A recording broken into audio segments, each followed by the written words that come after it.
Jako młody człowiek, nie wiem, ale zawsze marzyłem, żeby uczyć. Kiedy zacząłem w gimnazjum pracować z panem Ryszardem Szubartowskim, no to był dla mnie moje życie się dzieje na przed i po w pewnym sensie. Uważali, że Pachocki to jest uczeń, którego należy wyrzucić ze szkoły.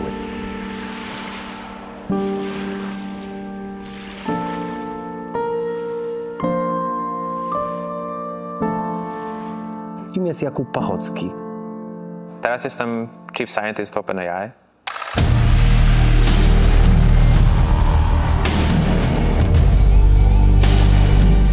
Filip Wolski został mistrzem świata i przez 6 lat był najlepszy na świecie. Nie byłoby tego momentu, gdyby nie Szubartowski? Nie, nie byłoby, na pewno. Szedł układając swoje własne zasady przez szkołę. Czy iść pod prąd? Nie wiem, ja szedłem swoją drogą.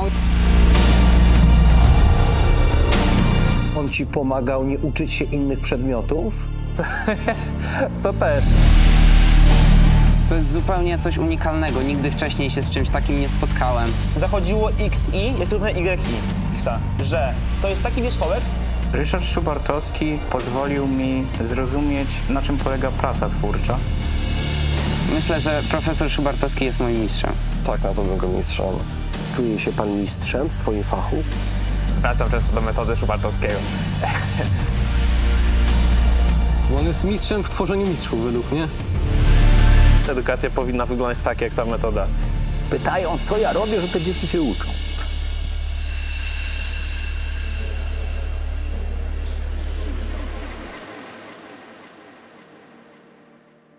Polski nauczyciel Ryszard Szubartowski opracował i wdrożył wyjątkową metodę nauczania, kształcąc pokolenia największych polskich programistów.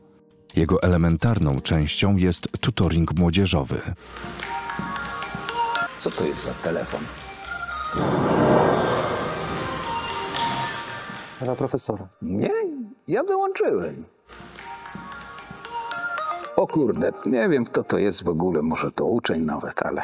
A to uczniowie oddzwonią w weekendy? Też, bo jak zrobił zadanie czy coś, ty chce, żeby mu tam przerzucić czy coś pomóc, to... Uczniowie mają pana numer telefonu? Tak. No wszyscy i maila, wszystko. Znaczy, jeżeli tak nie jest, czyli jeżeli jest tylko jeden wierzchołek albo nie ma ich w ogóle, to wtedy XI zostaje takie same.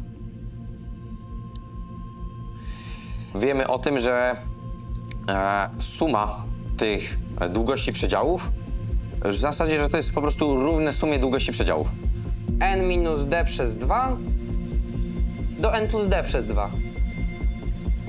Jako młody człowiek, nie wiem, ale zawsze marzyłem, żeby uczyć. Znając nachylenia tej krawędzi trójkąta, niech to będzie jakiś kąt alfa, A1, A2, A2 do A5 i wtedy przesuwały sobie ten przedział o jakieś D. Jak skończyłem WAT, Wojskową Akademię Techniczną, to mnie skierowano do sztabu generalnego w Warszawie. Ale moja żona mówi, że ona nie chce do Warszawy, chce do Gdyni. No to ja znalazłem tam jednego kolegę, który był tu w Gdyni, a on chciał do Warszawy. Iśmy się zamienili. Tak, dostałem się do Gdyni. Ale dzisiaj wyjątkowo czysta woda. Wszystko widać. Tu spacerują, schodząc tu po tych górkach, aż do Babich Dołów szedłem stąd. Zawsze tędy. Można brać głęboki oddech. No i ten szum. Więc teraz będę chciał się zastanowić, jak to rozwiązanie przyspieszyć. Okej. Jeżeli chodzi o takie tradycyjne lekcje, takie normalne, że przychodzi nauczyciel na środek klasy, daje wykład, wprowadza jakiś temat, to wydaje mi się, że pan Szubartowski wykona takich może ze 2 przez całe 3 lata liceum. Większość prowadziliśmy my sami, nawzajem. Metoda Szubartowskiego to jest tutoring młodzieżowy i takie specyficzne myślenie, które nazywamy myśleniem twórczym. Dla mnie metoda Szubartowskiego to uczenie siebie nawzajem, kontakt z rówieśnikami i rozwiązywanie trudnych problemów. Do 2014 roku uważano, że jeżeli jest zdolny uczeń, to daje się mu tutora i ten tutor mu tam daje trudne wyzwania, z nim dyskutuje, spotyka się z nim i on się rozwija. Ale okazało się, że ten uczeń ma wypalenie zawodowe. Brakowało mu emocji, brakowało mu kontaktów z młodzieżą. Najlepszym podejściem by było to, żeby pozostawić nas samych sobie. Co to znaczy samych sobie? Samych sobie, żebyśmy my sami rozwijali te swoje pasje, tak? Profesor Szubartowski tworzy nam środowisko, w którym my sami, jako uczniowie, możemy uczyć się nawzajem od siebie. Takie środowisko, które się wzajemnie wspiera i gdzie dzieci chcą dyskutować, omawiać zadania, chętnie się pytają, chętnie odpowiadają. To uczniowie decydują, jakie zajęcia, jaki jest temat, jaki poziom jest tych zajęć. On to wszystko organizował, a my pomagaliśmy, ale to nie tak, że się wyręczał, tylko sami chcieliśmy po prostu to robić. My sami sobie tłumaczymy nawzajem zadania i to też pomaga w zrozumieniu, bo tak do nauczyciela to po lekcjach trochę ciężko by było zagadać, w sensie na pewno można, ale ja się trochę boję. Czuć taką blokadę pokoleniową, że nie do końca się dogadujemy, a tak o wiele łatwiej jest to wyjaśnić, no bo jednak mniej więcej rozumiemy, jak każdy z nas myśli, bo myślimy podobnie. Ja mogę sobie flipnąć wszystkie skierowania tej krawędzi na tej ścieżce. No ja twierdzę, że zmieni się parzystość tylko tych dwóch wierzchołków, tak? To jest zupełnie coś unikalnego. Nigdy wcześniej się z czymś takim nie spotkałem. To jest pokazanie, że uczniowie mogą kształcić siebie nawzajem i to ich tak bardzo motywuje, że co roku osiągają sukcesy w międzynarodowych olimpiadach.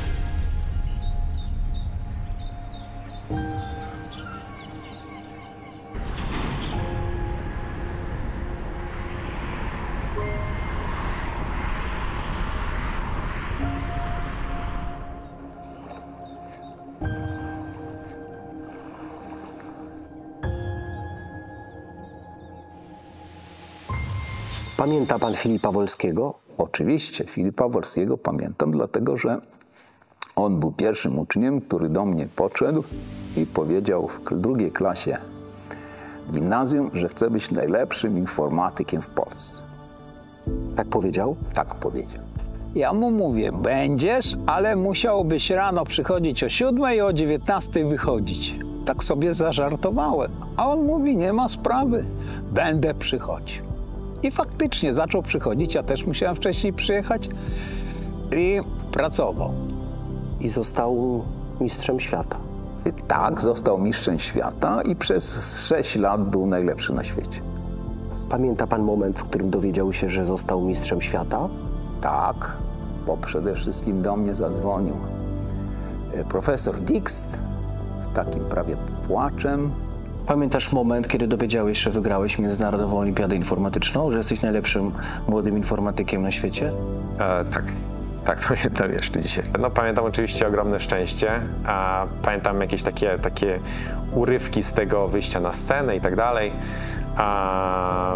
No na pewno ogromne poczucie satysfakcji. Nie byłoby tego momentu, gdyby nie Szubartowski? Nie byłoby, na pewno. My mieliśmy lekcje w sali komputerowej, ale do komputera były po 2, nieraz po 3 osoby. No to Wolski powiedział od razu, proszę pana, ale to jest niedobrze, bo to nikt się nie uczy, bo ten robi, ten temu przeszkadza.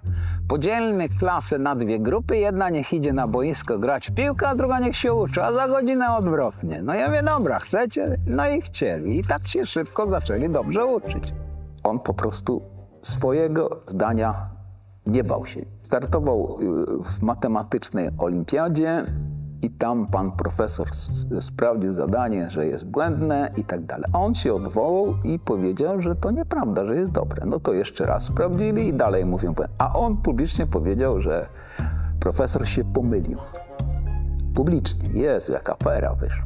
No i żeby to uspokoić, powołali komisję. Okazało się, że Wolski miał rację. Większość nauczycieli uważała, że robię mu wielką krzywdę, bo nie zdam matury, będą problemy z polskim, będą problemy z językiem angielskim. Rozwiązywał zadania z USACO, to jest Stanów Zjednoczonych Olimpiada, potem je tłumaczył i potem po angielsku szedł i referował na lekcje. I to było zaliczenie angielskiego. No i pani mówi, że to tak daleko nie dojdzie, bo nie robi tych czytanek, nie robi tych ćwiczeń, na pewno nie zda. Większość nauczycieli uważała, że skoro oni nie chodzą na lekcje, to się niczego nie uczą i nie zdadzą matury. A potem się okazało, że zdali maturę najlepiej w szkole. Bo większość ludzi nie rozumie, że jak się rozwiązuje trudne wyzwania i robi się rzeczy, które wybiegają daleko poza maturę, to matura to jest prosta rzecz.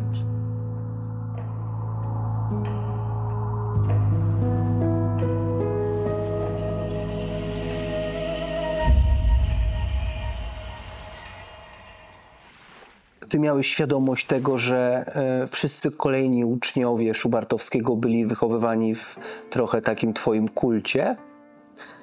Jedna z rzeczy, która mnie zmotywowała do dołączenia do OpenAI na początku, to że było tam kilka osób, które znałem z konkursów programistycznych i w szczególności to była dla mnie okazja, żeby poznać się z Filipem Wolskim wreszcie, o którym przez całą swoją edukację bardzo dużo o nim słyszałem. Był taką pierwszą wielką gwiazdą wychowaną przez pana Szubartowskiego. Zdaję sobie sprawę, że po moich startach prawdopodobnie było o tym głośno, tak? Natomiast ja też podążałem za innymi uczniami Szubartowskiego. Tak? Między innymi jakby właśnie w gimnazjum dla mnie ten Marcin Michalski był takim właśnie przykładem do gonienia. Gdzie wy się chłopaki poznaliście? W liceum. Chodziliśmy do tej samej klasy w 3. liceum ogólnokształcącym w Gdyni. Byliśmy zafascynowani tymi lekcjami informatyki z panem Szubartowskim. Pamiętam Szymona Sidora, ale on zawsze był aktywny, ale w cieniu. Konkursy programistyczne to jest tak naprawdę tylko pretekst, żeby nauczyć się umiejętności rozwiązywania trudnych problemów. Przynajmniej jednego rodzaju trudnych problemów i to bardzo wpłynęło na całe moje życie, nie tylko konkursy programistyczne. Dzisiaj się wychyla w OpenAI. Tak, bo on dobrze pracował w Pachockim. To jest ten sam rocznik, ta sama klasa. Kiedy zacząłem w gimnazjum pracować z panem Ryszardem Szubartowskim, no to był dla mnie moje życie się dzieli na przed i po w pewnym sensie. Jakub Pachocki miał niesamowitą wyobraźnię i uczył się w Gdańsku w GLA. Bardzo dużo lekcji opuszczałem, ogólnie nie radziłem sobie zbyt dobrze w szkole. Po prostu dużo nie chodziłem. Uważali, że Pachocki to jest uczeń, którego należy wyrzucić ze szkoły. A ja uważałem, że Pachocki to jest bardzo zdolne dziecko i należy tylko odpowiednio się nim zająć. Tam próbowano go bardzo uczyć według określonych programów i według określonych zasad. No i pamiętam, jak podjęliśmy właśnie decyzję, że się przeniosę do Gdyńskiej Trójki.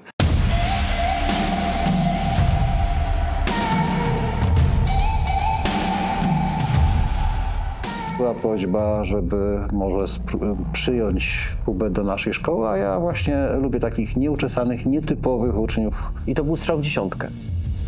Tak. Tu rozbił się, od razu wziął indywidualne nauczanie, nie było problemów, psycholog sprawdził, że jest wszystko okej i tak dalej. I tu się szybko rozwinął. Kim jest Jakub Pachocki?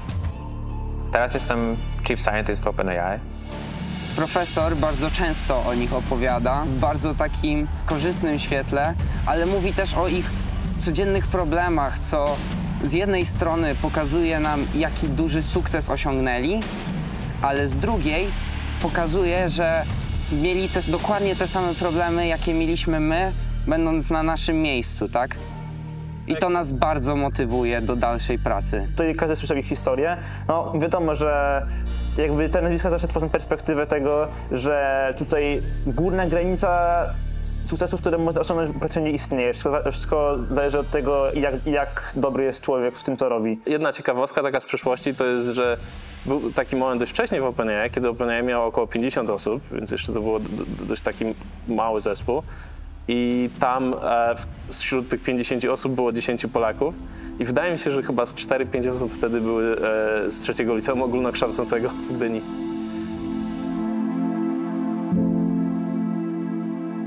Ryszard Szubartowski pozwolił mi zrozumieć, na czym polega praca twórcza. Wbrew pozorom praca naturalna czy twórcza nie jest trudna, jest łatwa. Tylko trzeba ją robić systematycznie. I z tą systematycznością jest najwięcej dylematów. I niestety wymaga cierpliwość. Czyli dopiero po jakimś czasie widzimy te wyniki, nie od razu. Niestety nasza edukacja chce pod presją czasu, a tak nie może być. Dziecko musi chcieć odpowiadać i czas, w jakim rozwiązuje dane zadanie, jest rzeczą indywidualną. Jeden może to robić dzień, inny to w 2 tygodnie nie zrobi, ale trzeba spokojnie czekać i być cierpliwym.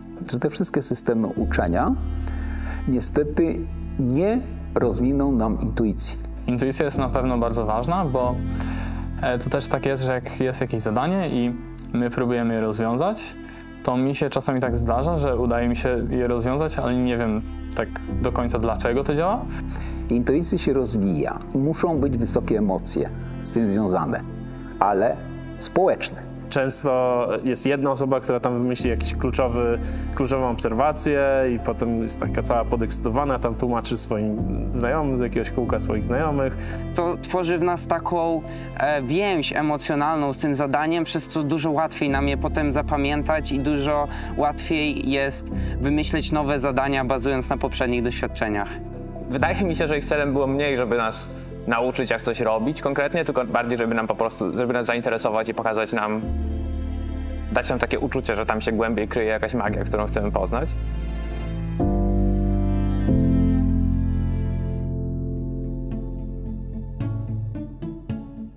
A nie było tak, że on ci pomagał nie uczyć się innych przedmiotów? To też. Tak, to już chyba tam bardziej w 2. klasie liceum pan Szubartowski zdecydowanie eksperymentował z tym, jak bardzo można jakby nagiąć granicę tego, co jest i nie jest dozwolone w szkole, żeby uczniowie mogli jak najwięcej czasu spędzić przygotowując się do tych konkursów. Zawsze miałem trudności i zawsze ze mnie się śmieli i dlatego mnie to pomagało, że się śmieją. Gorzej, żeby nie przeszkadzali, bo oni często przeszkadzali, straszyli dzieciom. Była pani i zaczęła straszyć dzieci, żeby na obóz nie jechały. No to ja poszedłem, kupiłem kwiaty. No tam, że nie zdadzą, że będą mieli zaległości w nauce. I to te na obozy to nic nie dają i tak dalej, i tak dalej. No i tego. I okazało się, że ja poszedłem do niej, do pokoju nauczycielskiego, kupiłem kwiaty i podziękowałem jej za reklamę obozu. Czyli zadziałało odwrotnie. I więcej dzieci pojechało. On usuwał nam kłody spod nóg, przy czym często te kłody to były inne lekcje, tak? Lekcje polskiego, lekcje biologii, historii, geografii, które mogłyby zabierać nam czas. Jest, prawda, w szkole 10 czy ile przedmiotów, no to też będą jakieś niesnaski i prawda, dużo nieobecności i tak dalej. I też na pewno miałem dużo tam przebojów i negocjacji z nauczycielami, ale jednak no, w trójce też jakby no, ludzie lepiej znali pana Szubartowskiego, no i też było większe wsparcie ze strony dyrektora. Szedł układając swoje własne zasady. przez szkołę? Czy iść pod prąd? Nie wiem, ja szedłem swoją drogą. Jeżeli ktoś próbował tam zejść, czy próbował jakiejś rzeki, to ja raczej byłem bardzo łagodny, jakoś tam nie złościłem się, nie wygadałem. Jak coś gadali na mnie, to ja im powtarzałem, że mają rację, żeby się cieszyli. No. A potem robiłem swoje. A oczywiście. Profesor Szubartowski jest bardzo nietuzinkową osobą. Ja bym go opisał w ten sposób, że jest to taka osoba otwarta. Zdeterminowany, jakby to jest człowiek z misją, wie co robi. Myślę, że jest bardzo unikatowy. Myślę, że jest człowiekiem skromnym. I naprawdę tyle momentów, kiedy czymś się stresowałem i czułem się niepewny i tak dalej i znajdowałem zawsze to oparcie i ten stały punkt odniesienia. Chce kogoś się rozwijać, tak? Chce komuś pomóc. Pan Szubartowski ma dużo pokory. Nie uważa, że to on będzie w stanie najlepiej wytłumaczyć. Gwiazdą tego procesu edukacji jest uczeń. Mając tylu olimpijczyków, mając jedynego w Polsce ucznia, który 2 razy z rzędu wygrał olimpiadę międzynarodową, nie obnosi się z tym jakoś specjalnie. Pokazał mi coś, co się stało moją pasją. Bardzo też nas motywuje. Myślę, że jest wybitną osobą. Nie potrafiłbym znaleźć drugiego takiego człowieka jak profesor. Skąd u pana ta skromność? Ale to jest skromność. Wie pan, ja nie chciałbym, żeby uczeń czy ktoś czuł jakiś taki respekt przede mną. A co złego jest w respekcie? No to, że zaczynają być nerwowi, nie są otwarci i tak dalej. Ja staram się, żeby oni się czuli naturalnie, nie? Kreował taką bardzo pozytywną atmosferę, gdzie było dużo humoru. Często lubię zażartować. To nie jest tak, że my na lekcjach tylko się uczymy. Pan Szubartowski zawsze starał się stwarzać przyjemną atmosferę pracy. Rozwiązywanie trudnych problemów było nawet prawie tak przy okazji. Robił dużo żartów, miał taki swój schemat, w którym zawsze jak wołał jakiegoś ucznia, to zwykle się przejęzyczał w jego imieniu i wszyscy się zawsze z tego śmiali. Ostatnio jestem Mikołaj, a ostatnio byłem Maurycy. Jak to uczniowie, może łatwo było nie docenić geniuszu pana Szubartowskiego, więc tak sobie pomiędzy sobą mieliśmy oczywiście ksywę dla pana Szubartowskiego. Nazywaliśmy go Szuwar. Jak? Szuwar, tak. Też miałem ksywę. Też miałeś ksywę, tak, właśnie, którą pan Szubartowski nie omieszkał wykorzystać, bo polecenie zostało wydane w formie: ej, Sidor, skocz mi po Mereta. No i ja właśnie poszedłem na drugi koniec klasy i zadzwoniłem do Jakuba i mówię: ej, Jakub, Szuwar coś od ciebie chce. No i pan Szubartowski mnie usłyszał, tak troszeczkę z końca klasy, nie usłyszał mnie dokładnie, bo tak na mnie spojrzał. Sidor, kto to jest Schubert? No i... Kto to jest Schubert? My go raczej Szu przezywaliśmy po prostu. Szu? Sam Szu, tak. Albo jeszcze słyszałam wersję Wielki Szu, albo Szubar, żeby skracać, ale Szuwar to pierwszy raz słyszę.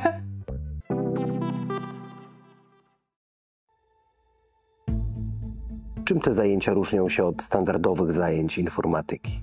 Tym się różnią, że standardowo nauczyciel, tak jak zresztą widzę na radach czy gdzieś, to chce zrealizować program i głównie dąży do tego, żeby różnica między uczniem najgorszym i najlepszym była jak najniższa i średnia wszystkich uczniów była wysoka. Zdecydowanie generalnie jestem przeciwnikiem tak zwanej średniej. Nie patrzę na uczniów czy uczennice przez pryzmat średniej. Średnia 6,0 świadczy dokładnie o niczym, podobnie jak średnia 1,0. Pamiętam, jak kiedyś w gimnazjum, siedząc w pierwszej ławce, kolega skomentował: o, proszę zobaczyć, panie profesorze, Filip ma tyle szóstek. A profesor na to: tak, to chodź, wystawimy mu jeszcze parę. I dopisał parę tych szóstek. Przychodzili nauczyciele i mówią, na przykład języka angielskiego, mówi tak: jeden może nic nie umieć, drugi może być świetny, ale ja i tak doprowadzę wszystkich do jednego poziomu. No większej głupoty zrobić nie można. Jak pan ocenia dzisiejszy system edukacji? Dzisiejszy system edukacji jest bardzo dobry, bo produkuje rzemieślników. Co w tym jest pozytywnego? No to, że jest rzemieślnikiem. taki człowiek, który szybko się nauczy i szybko odtworzy, ale nic nowego nie stworzy. Na przykład listonosz. Gdyby listonosz zaczął myśleć twórczo, to by listów nie rozniósł. Polska potrzebuje tylko rzemieślników? Wychodzi na to, że tak, skoro taki ma system i nic z nim nie robi. Od 90 roku w Polsce nie było żadnej reformy. Mimo reformy, no cóż to reforma?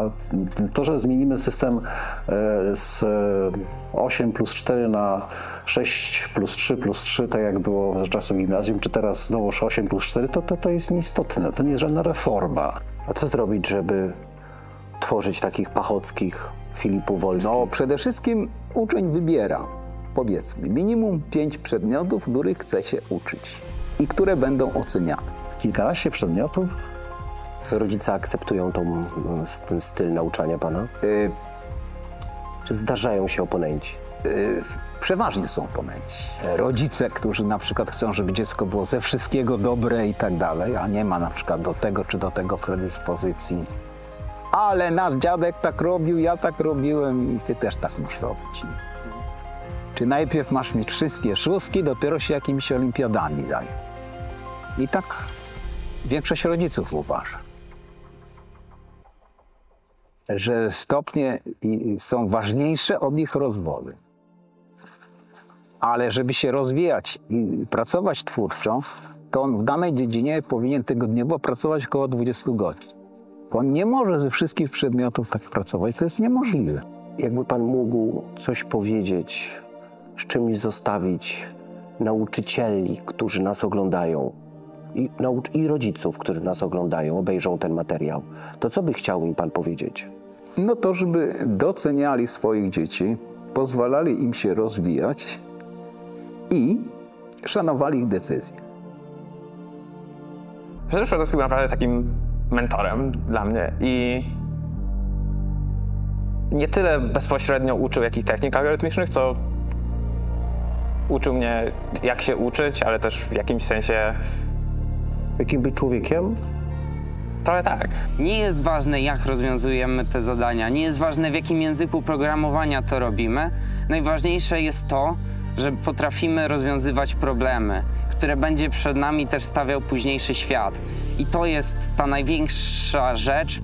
Wracam często do metody Szubardowskiego i do tych wspaniałych dni, kiedy uczyłem się od niego i kiedy odkrywałem konkursy programistyczne i informatykę.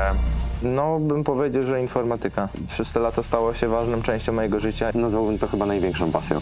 Myślę, że nazwałabym go mistrzem, zwłaszcza w kontekście nauki rozwiązywania problemów, zwłaszcza trudnych problemów. Bo on jest mistrzem w tworzeniu mistrzów według mnie. Ci najwięksi jednak, najbardziej znani właśnie wyszli z tej szkoły, wyszli spod jego ręki. Nie wiem, czy ktoś inny potrafiłby tak ukształtować tych ludzi, żeby osiągnęli właśnie to, co osiągnęli.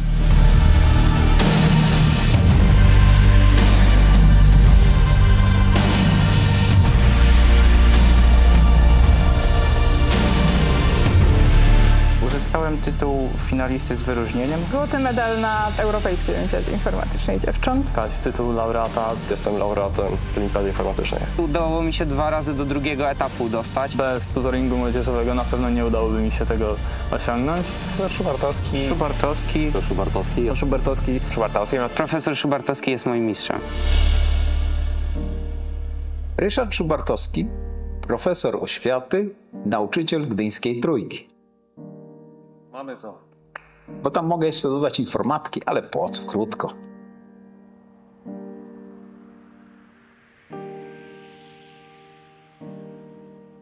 Przez ostatnie 25 lat uczniowie profesora Ryszarda Szubardowskiego zdobyli 126 medali na najważniejszych olimpiadach informatycznych. Spośród nich 22 medale stanowią medale złote. Niemal w każdym roku jego uczniowie sięgali po największe złote wyróżnienia olimpijskie. Przez ten czas profesor Ryszard Szubardowski wprowadził do finału olimpiad informatycznych 280 uczniów. W tej najbardziej prestiżowej międzynarodowej olimpiadzie informatycznej jego uczniowie zdobyli 20 medali. Jego uczeń Filip Wolski zdobył na niej złoto 4-krotnie, a pierwszy z nich będąc jeszcze gimnazjalistą.